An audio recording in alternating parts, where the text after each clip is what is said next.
Wow, a weekend where memories were made that will last forever. We've just come off air from night 2 of Revolution Pro Wrestling's 13-year anniversary. Dave Bradshaw here, along with Rev Pro Booker and owner Andy Quildan.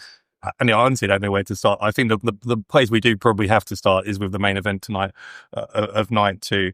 Sha Samuels, who... This is the thing with the Sha Samuels situation, right? Everyone was saying, so many people were saying it was going to be his last match. People were actually calling it his retirement match, just casually, as if it was a foregone conclusion what was going to happen to Samuels in that main event against Ricky Knight Jr. And he shocked the world. Yeah, absolutely. We've got a new Undisputed British Heavyweight Champion. The first ever Undisputed British Heavyweight Champion is once again and new. And, you know, you say like... people been actively calling this the Sha Samuels retirement match. And I think that it'd be fair to say that both yourself and I, we felt that this would be Sha's last weekend as a professional wrestler. And I've said it time and time again, you start using that R word, start using that retirement word. And often it means there's not long left on your career, because that the mindset changes. And I think especially with the mindset of Ricky Knight Jr. going into this matchup, you know, he said he had that championship mindset, that killer instinct. And when you're going up with someone with that mindset and someone who's got the mindset of, this is my last hurrah, there's only normally one winner. But Sha Samuels is a different animal, and he proved exactly what he's all about. And listen, I'm going to say, to headline 2 nights of professional wrestling featuring the best wrestlers in the world, and it is hot out there. People are tired. It was a long show. We only do it once a year for our anniversary celebration, but it was a long old show, and like back-to-back nights of action.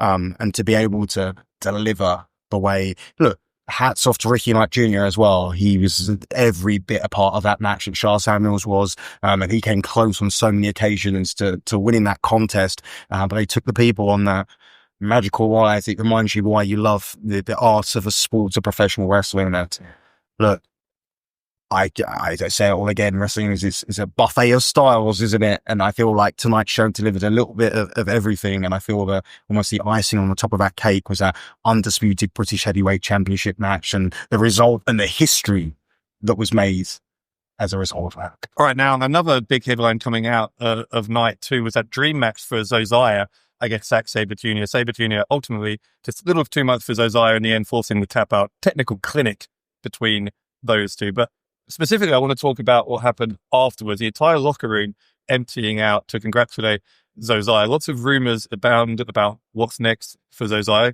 What can you tell us about your reaction to what happened tonight, and anything else you can tell us about that? Well, look, first of all, look, it's not my news to share with anyone, but it's I guess it's public now that was Zosiah's last night with us at Revolution Pro Wrestling. Look, we've known this for a little while now, and the thing is, when you're in my position as a matchmaker, as a promoter, you got to look at it and you can say to yourself, what's the appropriate way to go out for Zosiah? And you could have that mindset of being, like, well, you're not going to be with us anymore, so let's move on to the next thing. Let's focus on the next thing, or whatever have you. But to me, Zosiah's made no secret of the fact that his dream contest was Sabre Jr. So to be able to deliver him his dream contest in his last match with us at Revolution Pro Wrestling, for the time being, because again, it wasn't a goodbye. It was I'll see you later. All right. But to be able to deliver that match for him, I think was very special. It was a very special moment. And what a magical, what's it been, like 18 months? Unreal. Maybe less than that. Yeah. And I've never seen someone who's burst onto the scene the way Zosiah has. And I really hope that, with Revolution Pro Wrestling, with the spotlight we've been able to give him, with the matches we've been able to put him in, the experiences we've been able to give him, we've been able to help be a part of his journey. I would never take credit for anyone's journey at all, or anyone's success, I should say. All we do is provide the opportunities and reward people making the most of those opportunities. And since day one, all Zosiah's done is make the most of those opportunities. I believe he's the most talented young wrestler I've ever seen. And this is someone who I've been around the likes of, let's say, Jr. and were lost by they were young wrestlers. You know, Leon Slater's still a young wrestler, and sure we're going to get into him in a little bit. But you know, I've been around all these guys when they're young wrestlers, and I've never seen anyone. Well, maybe let's say Leon Slater's neck and neck, head to head with him, but like in terms of being an unknown quantity, there's never been anyone like Josiah. And if you look at you know, the improvements he's made over the course of these last 18 months, what lessons he's learned, he's just going to get better and better and better. So, you know, obviously, look, I'm gutted that we won't be seeing him in Revolution Pro Wrestling Ring for the foreseeable future, but I'm just happy that we had that time. I'm happy that he was able to get that dream match with Zack Sabre Jr. I'm happy that we were able to get that dream match with Zack Sabre Jr. as well, because like you say, it's a wrestling clinic, and I truly, truly recommend that people seek it out. And I think that, look, we talk about win or learn all the time. I think Josiah's going to have learned so many lessons from that contest with Zack Sabre Jr., who is without a doubt one of the best wrestlers in the world. He's got the IWGP World Heavyweight Championship gold to prove that fact. And of course, a former 3-time undisputed British Heavyweight Champion in his own right. And someone who says he will be part of Revolution Pro Wrestling for as long as he's wrestling. And that means a lot as well, especially on a birthday weekend, a celebration like that. You mentioned Leon Slater, so let's go there next. Slater and Oku, we said it would be the best of British, the biggest match really that there is in British wrestling at the moment. And it more than delivered, as we expected it certainly would. Liam Slater causing a surprise at the very beginning by Cameron Kai accompanying him and Leon out to the ring. I'm sure a deliberate psychological strategy there. And then another absolute classic, but this time of a different result. Yeah, absolutely. I mean, look, Leon Slater beat Michael Oku, and I feel like the look on Michael Oku's face, the reaction of Michael Oku to that defeat at the end, that told you everything you needed to know.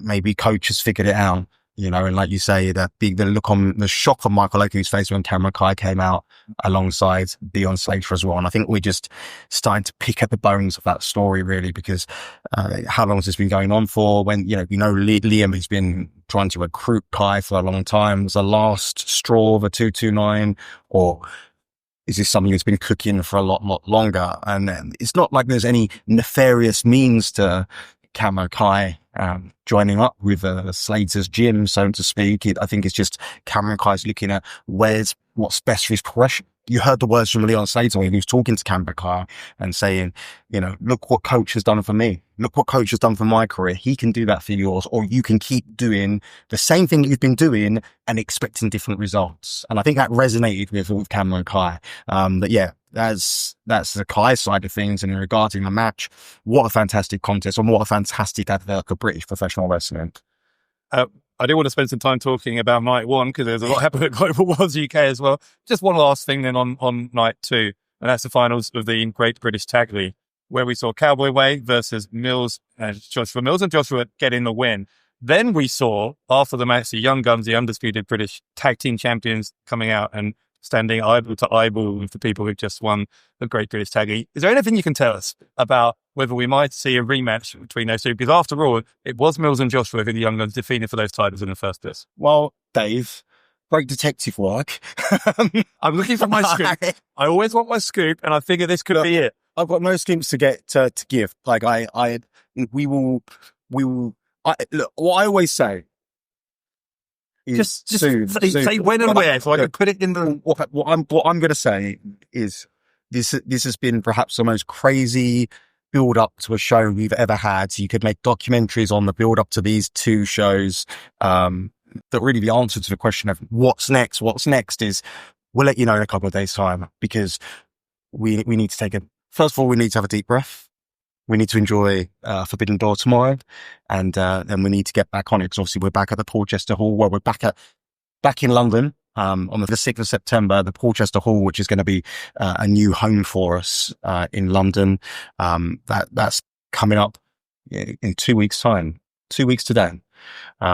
So we're going to regroup, we're going to refresh, we're going to assess what's happened this weekend, and we'll start, you know, getting some announcements out there. But, you know, it's too soon to start thinking about what's next. But like I said, great detective work. Of course, it looks like Young Guns Mills and Joshua is coming soon for those undisputed British Tag Team Championships. Both teams have more than a claim to that tag team gold. In fact, Young Guns actually have that tag team gold. And I would still like to see, after that final, I'd still like to see Cowboy Way and Young Guns again. I'd like to see Mills and Joshua against Cowboy Way again. I'd like to add GYV back into the mix after, then I guess they're 1-1 in Rev Pro with the Young Guns now. So I feel like, I feel like you're muddying the waters rather than giving me the scoop. Yeah, maybe I am. I guess the point I'm trying to make is I feel like the tag league has done a great job of rejuvenating the tag team division, breathing some fresh life into the tag team division, and just making sure that all is well, and we saw True and Lacey, CPF, Fly and Bryant brothers, even, their journey now is going to be very interesting to see how they rebound from the tag league. But just so much fun stuff, and all Sons of Southampton as well. So like, I just feel like the tag league has breathed some life into this tag team division. I think it's exciting times ahead whenever the Young Guns and the Mills and Joshua match happens. All right. Well, it feels like a long time ago now, but let's talk about Night 1 as well, Global Wars UK. First thing we do need to talk about when it comes to that is that while it was mostly an injury-free weekend, there was one exception last night. Yeah, Francesco Akira. I don't really want to go into the details of injuries because I'm not really sure it's my place to be able to do that. Well, I could legally count him. I don't know, but yeah, he got injured last night, and obviously as a result of that, had to miss today's event, and he was treated in hospital last night. He was in there for a long time. Flew back home this morning. He's fine. He will recover. It's going to be some time out for him though, unfortunately, which is a shame because obviously we had planned some future dates over the next few weeks with him as well. Whilst he's back from Japan. So it's a shame that Rhodes has get put on hold, but he's one of the best wrestlers in the world. He's going to rebound. He'll be back soon. And we hope to welcome him back into Rev Pro very, very soon. Just gutting because he just had the worst luck yesterday. His flight was delayed because of drunk people on the plane. So he missed the meet and greet, and then that happens. And it's just, one of those days. Yeah, unfortunately. Yeah, that's it. Yeah. But we wish him the best. All right, now I think it's a testament to what a jam-packed weekend this has been that we're this far into this conversation, and we haven't talked about Mercedes Mone yet. It is obviously the undisputed British Women's Champion. She picked up a 9th title belt last night, the Discovery Wrestling Scottish Women's Championship with victory over Emerson Jane. Back in action on night 2 in a 6-woman tag match. Thoughts on Mercedes? It's like she's part of the furniture with Rev Pro now, isn't it? And that's something that we wanted when she captured the championship. So, ninth championship belt, 3rd championship defense of the undisputed British Women's Championship, continuing to help put Rev Pro on the map, continuing to help put the women's division on the map. Look, I think we kind of need to separate the two contests to kind of pick things apart a little bit. But first of all, Emerson Jane, hats off. What a showing from Emerson Jane. She's going to be devastated she was unable to defeat Persephone tonight because I felt momentum was on her side. But I feel also the contest she tried with Mercedes last night is a type of contest that takes it out. So, it was long, it was hard hitting. They left it all in the ring. They showed you how much those championship belts meant to both women. And then, as a result, coming back 24 hours straight after that, it's a hard bounce,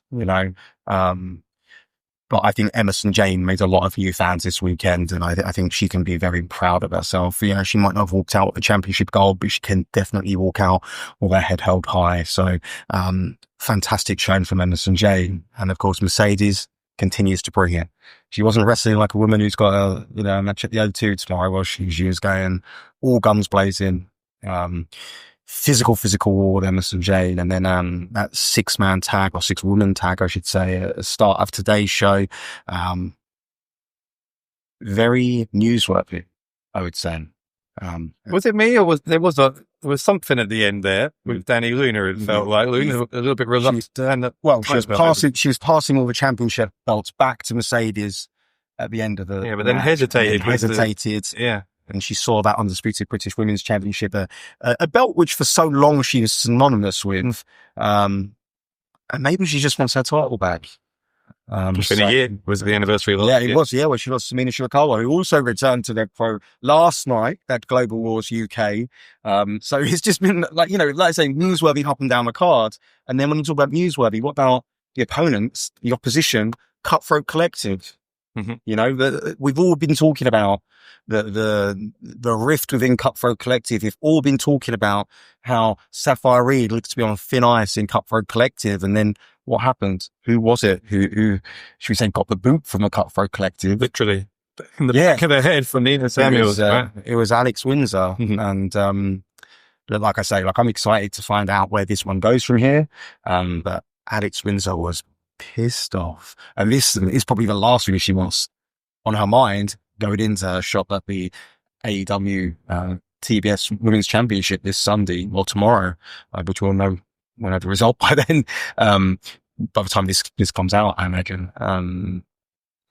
But yeah, it's not the mindset she wanted to be going, because now she's thinking about that championship, but she's also thinking about seeking revenge. But I wonder how much of it was Alex Windsor's own doing. We heard the words about Alex Windsor. She was less than complimentary about what's been going down with the Cutthroat Collective while she's been away. Has she been the architect of her own downfall? That's the question. Is it her own downfall? How will Alex Windsor thrive or survive out? Will she thrive? Will she survive outside of the CTC? Again, another interesting one, just so many questions. And I think one of the most important things about when you have events like this, when you have events like an anniversary show, which everyone's talking about, everyone's getting excited about, most important thing is that's not the finish one. Because I think so often people make the mistake of, there's these big events and it's just like, that's the end, and we'll worry about starting a new chapter tomorrow. But, in Rev Pro, just things keep rolling. As I always say, everything keeps rolling. And yeah, it's just, like I said, it's so exciting, to find out what's next. And obviously what's next for now, Orchester Hall. And we kind of go from there. Yeah, we know it's a busy autumn coming up as well. We got Fantastic Mania. We got all this. We got Live in Leon. We got everything throughout the trios in Barcelona. Trios going pretty Barcelona. So the question is, is the summer of Rev Pro over now? Because the next show's in September. Are we now moving into the autumn of Rev Pro?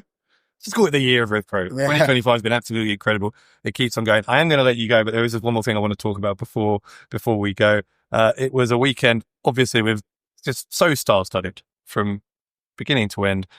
We could talk in much more detail about the wild card 10-man tag team match main event from Friday Night Global War with Tanahashi and Shibata here and Kyle Fletcher. Moments, just creating moments. And that's what it's all about. We create these moments that, will last and live with people for a lifetime. But I do want to talk specifically, though, about the inductees we had at the Hall of Fame on Friday night, yesterday, Global Wars UK. Jushin Thunder Liger inducted into the Rev Pro Hall of Fame, and then two very emotional inductions tonight for Mad Curtis Chapman and for James Castle. What are your thoughts on that? Well, look, I feel like the videos did a lot of justice to what we were trying to convey with how important all three men have been to Revolution Pro Wrestling. Jushin Liger, again, we'll bullet point it because you can go back, you can watch the video, but Jushin Liger was the main event of the first show at Paul Bethnal Green, was named after him, the first British J Cup winner. He had his retirement match in the UK with us at Revolution Pro Wrestling. He was, when we had that short-lived TV show, first ever match, first name through the curtain, Jushin Thunder Liger. He's someone who's been synonymous with Revolution Pro Wrestling. He's had dream matches, AJ Styles, Zack Sabre Jr., Will Ospreay, so many more, all at Revolution Pro Wrestling. And it's when veterans like that give you a chance, that great things happen. And that's what happened with Jushin Liger. So, it's very fitting that we are able to honor him here, on our 13th anniversary. And then we look obviously James Castle and Mad Kurt. And I don't like grouping them together because I feel they were very different people. And I think the only thing that, the only reason we tend to group them together is because unfortunately they're both no longer with us, and it's heartbreaking that that's the case. But both men were so special. And look, I want to stress as well, this isn't about talking about them as people, because as people, they were both great, and they've had so many great qualities about them, and they're missed, they're truly, truly missed. But this is about keeping their memories alive and about their contributions to Revolution Pro Wrestling. And again, we laid it out how both had very interesting journeys. James Castle, the first graduate at the Portsmouth School of Wrestling, the role model that everyone looked up to, the one that we could be proud of, an ambassador for Rev Pro and our wrestling school, and someone we could be proud of every single time he went out and worked for outside promotions, and the first to achieve real success in championship gold, and just the hardest worker in the room always.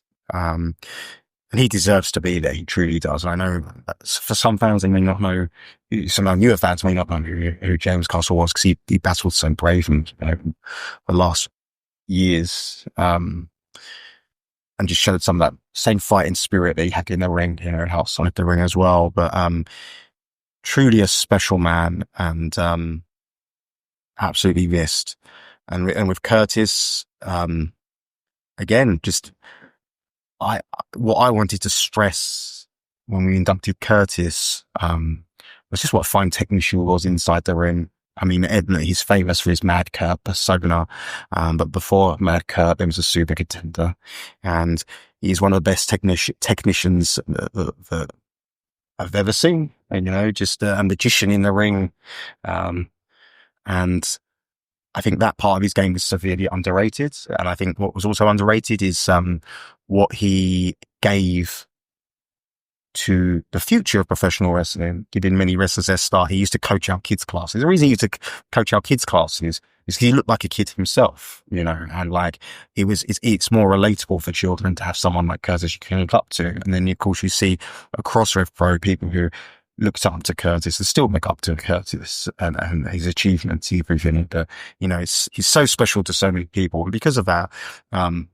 we announced the arrival of a Chatham and Colour, which is going to be up. You'll see predominantly on our contender shows, but it may spill on into, our other shows around the country.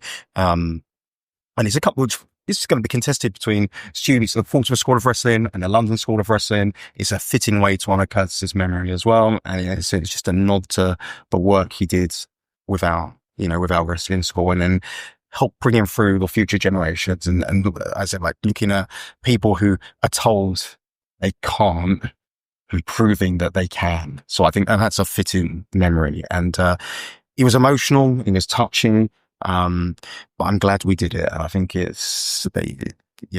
deserve to be talked about. They deserve to be remembered, and we will do whatever we can, for as long as we can, to remember both Curtis Chapman and James Castle and remember their contributions. Fitting moment. Yeah, emotional weekend in so many ways. And I'm going to let you go because we're approaching midnight. So I know you've got to get. Yeah, and I want to apologise if I'm like kind of all over the place because I'm tired and I'm just thoughts all over the place. But it's been a fantastic 2 nights of pro wrestling. I think it's been everything that we want Revolution Pro Wrestling to be all about. Of course, there were issues along the way, as there are every time we produce live events. But on the whole, we've got to look at it. We've got to say it's a success, Dave, and we've got to now start making plans for the 14th year anniversary. And what I can promise, you want to spoil the day? Yes. What I can promise, hand on heart, 14th year anniversary show. We're going to a venue with air conditioning.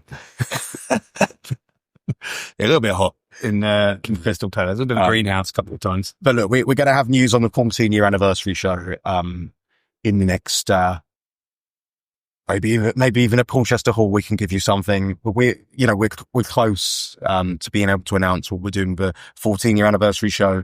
Air conditioning is all I can confirm, because even if I have to fit the air conditioning system myself, God, we're Um, so, so yeah, we're close to getting stuff across the line to get stuff announced. Can confirm it's just going to be one night next year, back to one night.